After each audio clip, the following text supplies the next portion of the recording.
Lancement ce lundi de la première édition des États généraux de l'investissement en Haïti, une initiative du ministère du Commerce et de l'Industrie d'Haïti dont l'objectif vise à mobiliser l'ensemble des acteurs dans le but de renforcer le système productif national. Le président de la République, qui intervenait en la circonstance, souhaite que ces États généraux servent à améliorer la croissance de l'investissement national et étranger en Haïti. Par ailleurs, Michel Martelly préconise la formation d'une conférence nationale permanente en vue d'assurer le suivi de ces États généraux. Dans le domaine de l'investissement, sommes-nous aujourd'hui confrontés à une situation critique? La réponse à cette question est évidemment oui. C'est par ce constat sur l'état critique des conditions d'investissement en Haïti que le président de la République a ouvert la première édition des États généraux de l'investissement ce lundi 12 mars à l'Hôtel Caribé. Les faits sont là, accablants, et au président Michel Martelly de fournir de plus amples détails. Notre capacité actuelle à attirer et à retenir des investissements, si nous la comparons à celle de la plupart de nos voisins dans la même zone, est très faible. Nos résultats sont mauvais, très mauvais. Or, le flux de capitaux vers la zone des Caraïbes est considérable et en nette et constante augmentation depuis le début des années 2000. Ce sont des milliards de dollars qui chaque année passent à notre portée et des centaines de millions qui repartent découragés par les difficultés à faire des affaires dans ce pays. Est-il besoin de rappeler le rang désastreux qu'occupe Haïti dans le désormais tristement célèbre rapport de la Banque mondiale Doing Business? Un état de fait qui doit changer, une situation qui doit rapidement évoluer, exige le chef de l'État. Et pour y parvenir, Michel Martelly lance un appel à tous les acteurs concernés. Haïti doit se remettre très vite à l'heure des investissements. Alors, arrêtons de chercher des excuses. Arrêtons de nous voiler la face. Retroussons nos manches et mettons-nous au travail, car personne ne peut le faire à notre place.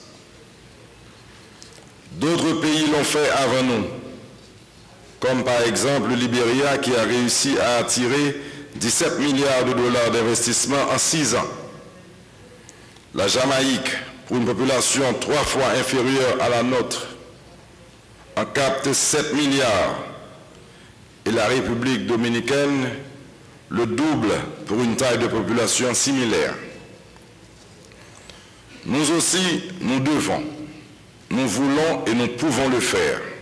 À cet effet, ces États généraux qui se tiennent les 12 et 13 mars doivent servir, selon le président de la République, à améliorer l'attractivité du pays et favoriser l'implantation des investisseurs étrangers.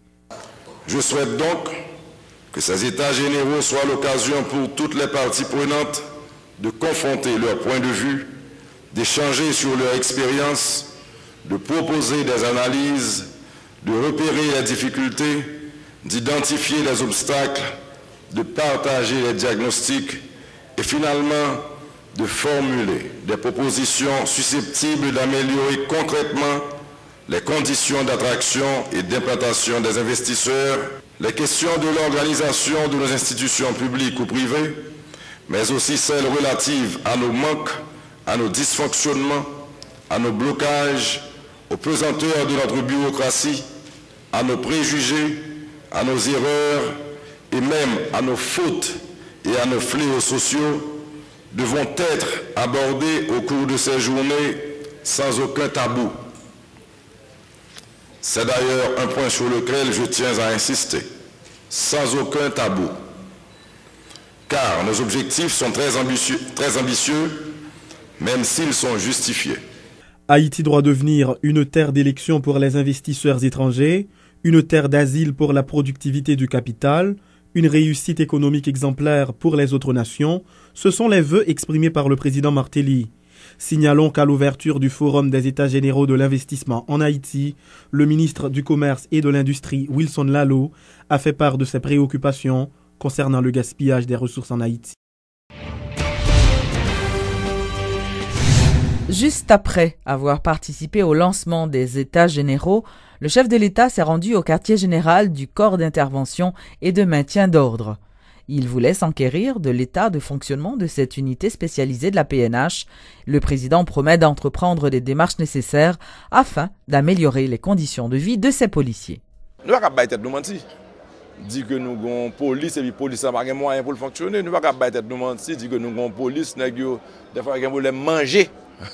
On qui va manger, qui j'en parle dans gourmet, qui j'en parle dans qui passer nuit, qui j'en parle dans état d'esprit même pour le faire travailler. Pendant ce temps, c'est un métier qui est plus risqué parce que vous avez un uniforme ciblé par les bandits et il faut me dire que en pile monde c'est vous aussi connaît que gain une tendance pour gagner un pile bandit dans la ville là, une tendance. Donc policiers quel que soit corps à lequel ils appartiennent, ils sont en danger. Et malgré tout, ils ont toujours qu'un moral et devoir citoyen, respecter l'engagement. Parce que mettre dissolver un pays côté un policier a mal touché comme ça, pas de moyen comme ça, forme que les policiers ont un droit laguer et puis ils n'ont pas le meilleur de eux-mêmes. Présence nous là montre que le président a déjà fait. Viens comprendre, viens évaluer pour réagir. Je ne vais pas prendre nouvelle ça et puis me réagir. Il faut me comprendre si c'est vrai, il faut me venir et moi c'est vrai. Donc nous pourrons faire tout ça capable. C'est pour ça que je dis que je mène un monde qui a un potentiel, un monde qui a moyen d'aider nous financièrement. Et si je n'ai pas de moyen pour agir avec le ministre des Finances, pour moi, qui moyen nous agir sur par nous, même sans les amis. Je crois que les amis ont toujours voulu.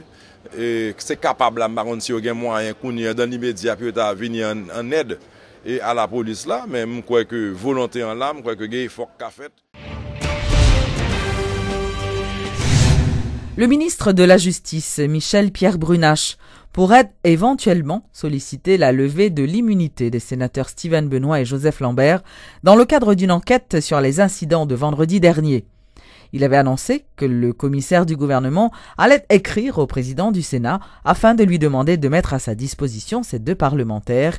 Toutefois, le président du Sénat affirme ne pas avoir encore reçu la correspondance. Paul de la Vigne avec une quantité pour servir balle de constat des dégâts faits par rapport à incitation à violence, sa violence là, qui mot qu'il y a avec incitation à violence là. D'après ça, la loi dit. Et c'est pas aussi simple pour faire papier, nous dit que incitation à violence. Et je me lever milieu des sénateurs. Moi-même, c'est que des sénateurs ici qui ont connivence, qui ont concocté notre petit couloir fait noir, qui veulent régler l'affaire. Si vous allez en tant que yo, même pas en tant que sénateur de la République, mais moi-même, avant de prendre décision ça là, il faut que je évalue la recevabilité, il faut que évaluer le fond, et il faut que garder tout, aspect légal et constitutionnel. Parce que moi-même, pendant que je suis président du Sénat, m'assurer nous, m'a exigé que la Constitution respectée, m'a exigé que les lois républicaines respectées. Mais si on compte sous moi, comme président du Sénat qui va le vendre sénateur sans papier là, les pas président a fait, mais il ne pas faire le vendre moi là. Parce que nous avons une loi réglementaire, nous sommes loi liée. C'est une loi qui régit le fonctionnement. Nous.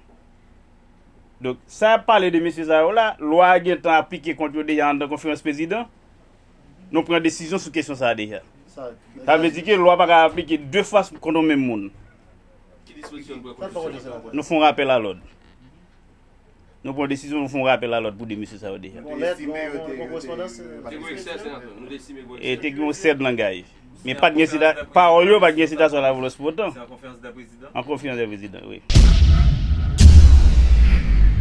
Haïti se prépare à lancer la semaine mondiale de vaccination du 21 avril au 3 mai prochain. À cette occasion, le ministère de la Santé publique et de la Population tiendra une campagne nationale de vaccination réservée aux enfants. 565 sections communales du pays seront touchées. Environ 700 centres de vaccination seront mobilisés sur tout le territoire national. Des partenaires comme l'OMS, l'OPS, l'UNICEF, le CDC sont aux côtés du MSPP pour la réalisation de cette campagne dont le financement s'élève à 5 millions de dollars. Suivez ce reportage de Luc Nergaro. C'est la seconde fois en 10 ans qu'Haïti lance la semaine mondiale de la vaccination. Cette année, la polio et la rougeole sont dans la ligne de mire du ministère de la Santé publique et de la Population. Toucher au moins 95% des enfants sur tout le territoire national, voici l'objectif que se fixe le MSPP et ses partenaires dans le cadre de cette semaine de vaccination intensive, informe la ministre Florence Guillaume du Perval. Haïti prend engagement pour les exempts de polio, de rougeole.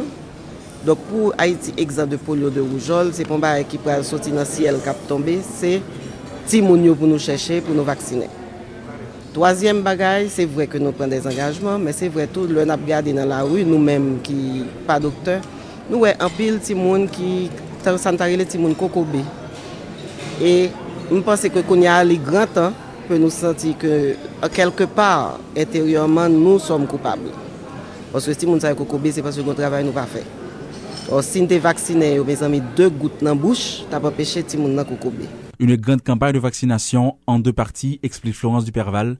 Toutefois, cette dernière dit souhaiter l'appui du secteur privé des affaires. Deuxième tour, là, c'est négociation à faire parce que nous ne pouvons pas gagner l'argent. Mais nous disons tout, que le virus a promené, il n'y a pas de figure malheureux, il n'y a pas de figure monde pauvre, il n'y a pas de figure monde riche. Donc nous disons pour une fois, le ministère de la Santé publique, même personnellement, m'a faire une démarche, m'a faire un plaidoyer auprès du secteur privé commercial là, pour que eux même tout puissent participer, même si dans un premier temps la minime n'est pas énorme, mais pour eux participer à l'effort de vaccination ça, parce que le monde vacciné, c'est tout le monde qui est en sécurité. Quant à l'UNICEF, elle va de plus distribuer aux enfants des nutriments, des vitamines A et des médicaments contre les vers. Selon Françoise Groulos-Ackermans, représentante de l'agence en Haïti, polio et rougeole sont 2 menaces majeures qui pèsent sur le pays. On entend parler de l'iode, on entend parler de beaucoup d'autres, du fer. Mais dans ce cas-ci, on voudrait associer, profiter de cette campagne qui coûte très cher parce qu'on va toucher tous les enfants, c'est ce qu'on veut faire. On voudrait aussi en profiter pour distribuer la vitamine A. Vous savez que la vitamine A, c'est une vitamine qui empêche une maladie qui s'appelle la xérophtalmie, ce qui fait que les enfants en fait voient moins bien. Et donc ça, c'est une action qu'on va entreprendre en même temps que la vaccination. Et aussi ce qu'on appelle le mébendazole, c'est un médicament, c'est un antiparasitaire. Vous savez qu'il y a beaucoup d'enfants ici en Haïti, des petits-enfants, qui ont énormément de diarrhée, qui sont dus à des parasites. Et il faut déparasiter les enfants 2 fois par an. Donc on le fait d'habitude, mais maintenant on va le coupler avec cette semaine intensive de la vaccination. Pour une pleine réussite de cette semaine de vaccination contre la polio et la rougeole, l'Organisation mondiale de la santé, OMS, s'est engagée fermement aux côtés du MSPP.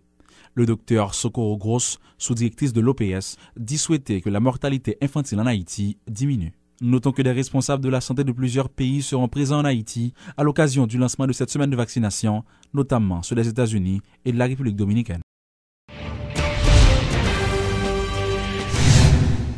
Un incendie a éclaté tôt ce lundi dans le camp d'hébergement situé au lycée Toussaint-Louverture. L'origine de ce sinistre reste inconnue. Des témoins affirment qu'un enfant de 12 ans aurait trouvé la mort lors de ce sinistre, ayant ravagé totalement cet abri provisoire où vivaient plus de 150 familles. Je me dormi dans un endroit à côté de m'habiter. Étant donné qu'aux environs 2 heures, donc je me entends des cris, donc je me sorti. Il fait tellement fort, il tellement envahi, il n'y a pas de possibilité pour nous faire rien. C'est seulement garder sous cage tout, sous sauver vie. Ou pas même de possibilité pour aller dans un frère, on sait pendant ce temps on regarder où elle a brûlé parce que il fait trop.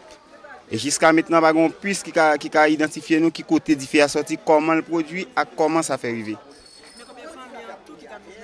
En tout là, il y a à peu près 125 familles. Bon, il y a un mort, il y a près de 6 personnes qui sont blessés. Qui brûlé pas mourir, qui gravement à l'hôpital. Oui, Timoun qui mourit, il a 12 ans, un jeune garçon, Timoun l'école 12 ans. Oui, c'est celle lui-même. Et jusqu'à maintenant, on ne connaît pas l'hôpital, qui nouvelle n'a venu rejoindre après. Tout le monde perdit tout ça au possédé net, tout le monde a la corps et l'âme, corps et Satan, tout uni. Depuis 2 heures du matin, tout le monde là dans l'arrière là, tout uni. Sans bagaille pour mettre dans pied, sans manger, sans rien, pas grand rien que sauver même, comme on a constaté là. Clôture d'une retraite de 2 jours organisée à Moulins-sur-Mer le week-end écoulé à l'initiative de l'unité de lutte contre la corruption et du bureau d'appui technique au Parlement de la MINUSTA. Plus d'une trentaine de députés et de sénateurs avaient été invités à prendre part à cette activité dans le but de travailler sur un projet de loi sur la corruption. Et au terme de cette rencontre, les parlementaires ont adopté une résolution affirmant leur engagement à renforcer la lutte contre ce fléau en Haïti. Nous, parlementaires présents en ce jour à Moulins-sur-Mer, nous engageons à enclencher le processus législatif et le conduire à son terme en adoptant une législation appropriée pour renforcer la lutte contre la corruption en Haïti. Telle a été la résolution prise par des sénateurs et des députés au terme d'une retraite le week-end écoulé à Moulins-sur-Mer. Organisée à l'initiative de l'unité de lutte contre la corruption et du bureau d'appui au Parlement de la MINUSTAH, cette activité a permis aux parlementaires de travailler sur un projet de loi portant prévention et répression de la corruption. Le directeur de l'ULCC, Antoine Atouriste, se réjouit de la réussite de ces 2 journées de travail. Ça a été une rencontre très fructueuse, on a pu atteindre l'objectif. L'objectif, c'était justement d'arriver à informer les parlementaires sur l'importance de la mission de l'ULCC, sur la faiblesse des capacités institutionnelles et opérationnelles de l'institution. Nous avons pu arriver à les convaincre, à faire des exposés vraiment pour leur montrer la complexité de notre mission. Ils l'ont compris. Ils ont promis, d'ailleurs, la déclaration est claire, qu'ils s'engagent à faire passer la loi. Un appui technique a été apporté à l'organisation de cette retraite, a pour sa part fait remarquer le chef de l'unité d'appui au Parlement de la MINUSTAH. Pierre-Emmanuel Oubalijoro nous en parle. Nous avons facilité cette retraite afin d'aider les parlementaires à avoir une meilleure compréhension du projet de loi.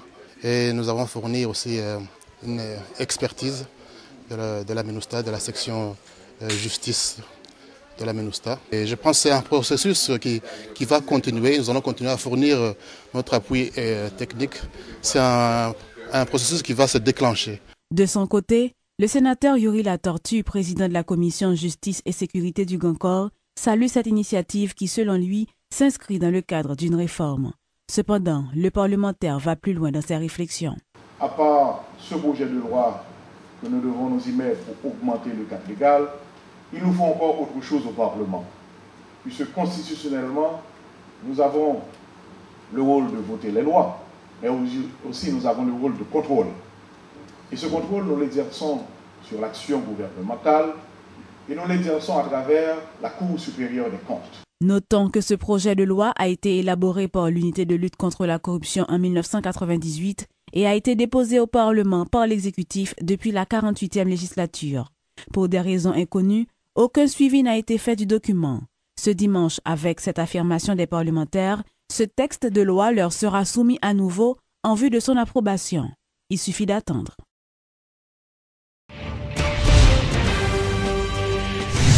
Environ une dizaine de femmes ont été honorées le week-end passé par la mairie de Pétionville. Selon la mairesse Claire-Lydie Parent, ces femmes avaient été récompensées pour leur contribution au développement de la société haïtienne. Pour reconnaissance pour tout gros travail nous réalisé dans le pays, c'est une simple, mais tout ça qui fait là traduit tout l'amour nous avons dans cœur nous pour nous-mêmes femmes qui bataille, qui lutter et qui continue à lutter pour le pays ça.